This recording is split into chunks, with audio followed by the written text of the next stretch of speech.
Pemirsa, berjumpa lagi dengan saya Siska Oktaviani dalam Pasien Channel Rumah Sakit Santo Borromeus. Pada episode yang lalu, kita telah membahas komplikasi yang timbul akibat batuk dan pilek. Dan kali ini kita akan membahas penanganan dan pengobatan batuk dan pilek berulang. Untuk itu, kita akan membahasnya bersama dokter dari Rumah Sakit Santo Borromeus. Penyakit batuk dan pilek ini biasanya banyak terjadi pada pergantian musim, antara musim hujan dan kemarau. Banyak orang tua yang mengabaikan penyakit ini jika buah hati mereka tidak sampai demam. Pada anak-anak balita, ini menurut penelitian dari pulmonologi anak, itu anak normal, jadi masih dikatakan baik bila 2-3 kali dalam setahun itu dia menderita batuk pilek yang ringan. Itu wajar, bahkan dibahkan bahwa itu memang jatah dari anak balita itu 2-3 kali menderita sakit batuk pilek di dalam 1 tahun. Gitu. Jadi kalau di atas itu atau dia sakit pileknya selalu berat, berarti ini bukan sesuatu yang normal. Berarti kalau yang sedang masih normal sih nggak perlu dikhawatirkan. Durasinya paling lama 5 hari, karena kita tahu bahwa self-limiting disease tadi kan 5 hari. Jadi kan dengan 5 hari biasanya anak dengan daya tubuh yang bagus, bahkan yang baik, dia akan recover sendiri, akan sembuh dengan sendirinya. American Academy of Pediatrics atau APP menyatakan pengobatan untuk batuk dan pilek umumnya tidak efektif dan memicu efek samping serius bagi anak. Orang tua juga sering salah kaprah memberikan obat batuk pilek yang beredar secara bebas di pasaran tanpa mengetahui secara baik fungsi dan manfaatnya. Bila anak mengalami batuk pilek yang berkepanjangan, bawalah ke dokter dan lakukan diagnosa serta mencari tahu penyebab agar dapat diberikan pengobatan yang tepat. Satu adalah lingkungan. Jadi kesehatan itu pasti ada host, agent, dan lingkungan. Itu tiga hal itu tidak bisa kita pilah-pilah satu. Lingkungan, kita harus ciptakan lingkungan yang sehat untuk anak. Lingkungan yang sehat untuk anak itu apa? Satu, tempat tidak lembab. Itu yang paling sering sekali anak-anak di Indonesia yang terkenal kelembapannya tinggi. Memang kita akan sulit menghindari, namun kita bisa mengusahakan lingkungan tempat anak-anak tersebut tidak lembab. Salah satu contoh, tempat bermain atau tempat tidurnya anak banyak ventilasi. Kemudian diberi penerangan yang cukup. Kemudian ada genting kaca supaya sirkulasi dan panas matahari bisa masuk. Itu lingkungan. Kemudian juga hindari asap-asap di sekitar anak. Asap bisa apa? Bisa asap rokok dari orang tuanya atau dari lingkungan sekitarnya. Kemudian asap-asap dapur, asap-asap knalpot dari itu juga berdampak terhadap anak untuk terjadinya batuk dan pilek. Jadi lingkungan. Kemudian agent sendiri. Agent adalah tempat kuman yang menyebabkan tadi. Jadi salah satu ya kumannya, kalau ada anak batuk pilek, kita harus dengan memberi masker anak yang batuk pilek, menjauhkan anak supaya tidak terjadi penularan. Kalau orang dewasa ada yang batuk pilek, harus juga memberi masker supaya dia tidak menularkan orang lain. Kemudian pada anak-anaknya sendiri, kita harus menjaga daya tahan tubuh dengan pasti makan minum 4 sehat 5 sempurna dengan cukup kalori, cukup protein, cukup lemak, dan cukup vitamin serta mineral, juga air jangan lupa. Kemudian perlu untuk pola hidup yang baik, pola hidup yang bagus istirahat yang cukup dan makan yang teratur. Mungkin itu minimal dengan kita lakukan pola hidup yang baik dan lingkungan yang sehat, kita bisa mencegah untuk batuk pilek tersebut.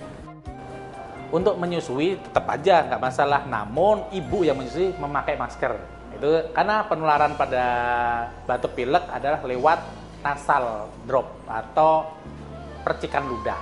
Nah, kita harus menjaga supaya percikan ludah tidak kemana-mana, sehingga anak kita bisa terlindungi dari kuman atau virus virus yang menyebabkan batuk pilek tersebut. Tidak semua obat batuk berlabel batuk dan pilek merupakan obat tepat bagi batuk dan pilek yang dialami anak.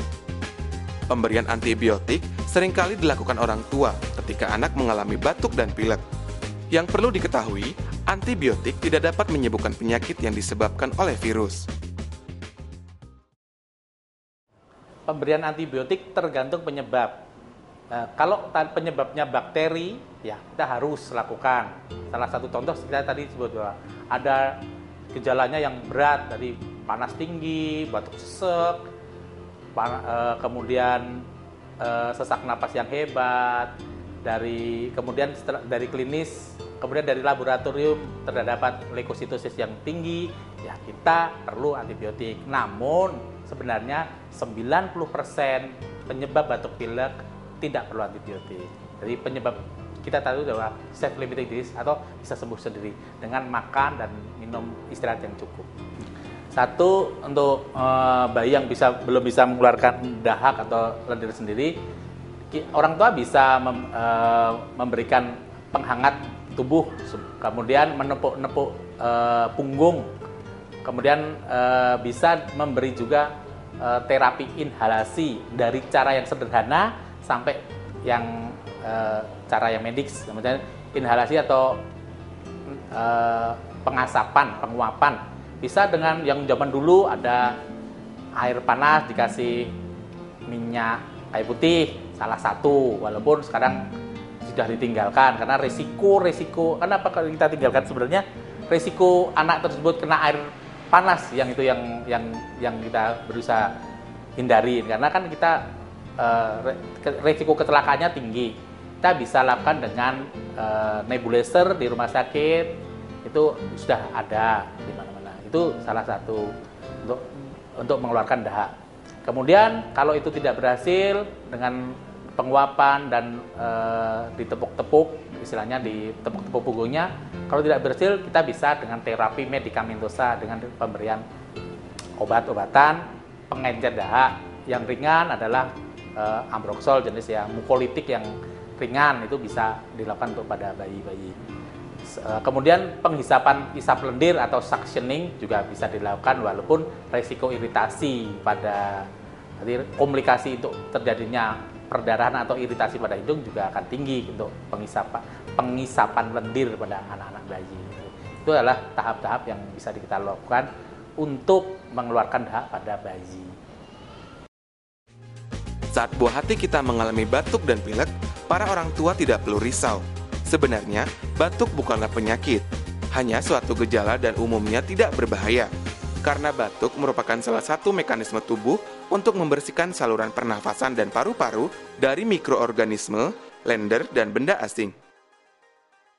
Obat-obat batuk atau pilek itu sebenarnya kita ada dua golongan besar. Satu, golongan antitusif atau penekan batuk. Yang kedua adalah golongan pengencer dahak untuk mengeluarkan dahak. Jadi kita harus sebenarnya orang tua harus tahu nih batuknya kira ke arah mana, kan ada ke arah yang batuk kering orang bilang atau batuk yang berdahak.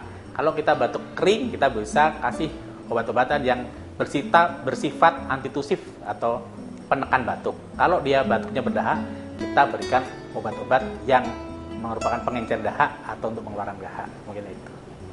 Jadi kita bisa memilih, di pasaran kan ada, kita lihat jenis komposisi obatnya dan indikasinya.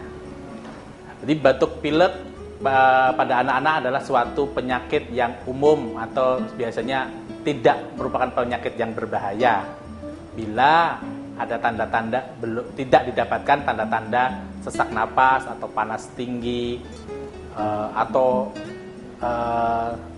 terdapat tarikan dinding dada tadi. Bila anak batuk pilek tersebut, kita bisa dengan cara menghindari debu, menghindari asap rokok, menghindari asap knalpot, dan yang paling penting adalah istirahat serta makanan yang sehat. Pemirsa, batuk dan pilek merupakan hal umum yang sering dialami oleh setiap orang, tidak terkecuali anak-anak. Namun sebaiknya waspadalah, karena batuk dan pilek yang biasa akan menjadi tidak biasa bila anak Anda terlalu sering mengalaminya. Sekian episode batuk dan pilek berulang pada anak. Saya Siska Oktaviani undur diri. Sampai jumpa lagi dengan tema kesehatan lainnya. Salam sehat.